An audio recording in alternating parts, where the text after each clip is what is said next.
Hello friends, তোমাদের মতো আমিও আজ রথযাত্রা উৎসবে সামিল হয়েছিলাম।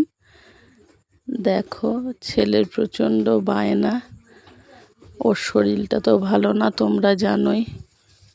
এই কারণেই ডক্টরের কাছে দেখিয়ে বাপের বাড়িতে এসেছি। এখন সেখানেই আছি। আমারও প্রচণ্ড শরীর খারাপ। তা সত্ত্বেও কী করবে, বাচ্চা মানুষ, এই একটা দিন বায়না তো করবেই। আর সত্যি কথা বলতে ভালো লাগছিল, বছরে এই একটা দিন আসে।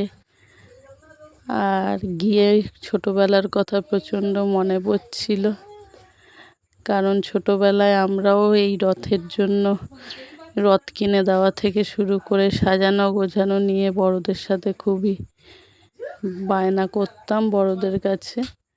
আর তারপরেই রথ নিয়ে বেরিয়ে পড়া, রথ টানার পর সকলকে প্রসাদ দেওয়া, আর সেখান থেকে কিছু টাকা দেওয়া, সেই সব কিছু মিলিয়ে যখন রথে যাত্রার শেষের সময় চলে আসতো, তখন যে টাকাটা উঠতো সেই টাকাটা দিয়ে চিপস থেকে শুরু করে নিজেদের পছন্দ মতো খাবার খাওয়া সবারই খুব আনন্দের ছিল।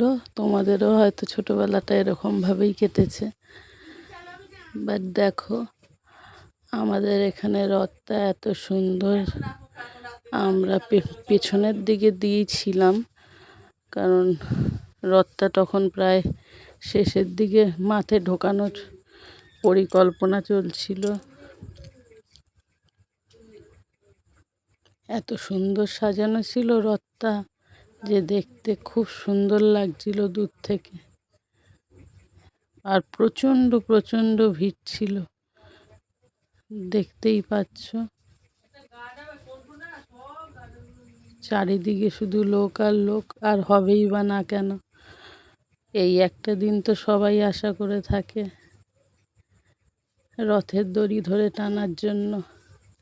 আর দেখো, সামনেটা প্রায় চলেই আসলাম।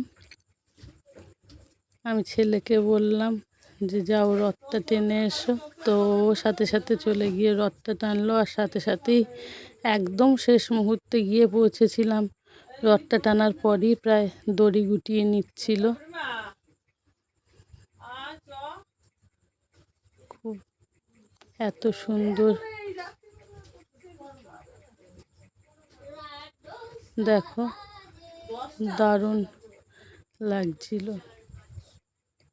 সামনে থেকে এত জল করছিল। আর ঠাকুরগুলোকে দেখো, মা রথের মাঝখানে বসেছিল। আর তার সাথে সাথে আমরাও একটু করে ভিডিও করে নিলাম। আর ছেলে যেহেতু শরীরটা ভালো ছিল না, ও তো আমার কাজ ছাড়া হয় না। আর সাইডেই দেখো ফাংশন হচ্ছিল। এই 7 দিন ব্যাপী এখানে প্রোগ্রাম হবে। আর আশেপাশে দেখো, পুরোপুরি দোকান এখনো বসেনি। মেলায় প্রচুর দোকান বসেছিল, নানান রকমের দোকান।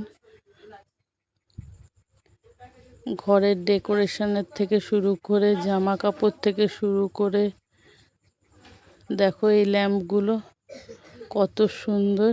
আমার তো খুব ভাল লাগছিল। এই জুটের ব্যাগ, জামা কাপড়, আর জানি প্রতিটা মেলা মানেই আচারের দোকান। আর অবশেষে জিলিপির দোকান তো থাকবেই। দেখো গরম গরম জিলিপি ভাজছে।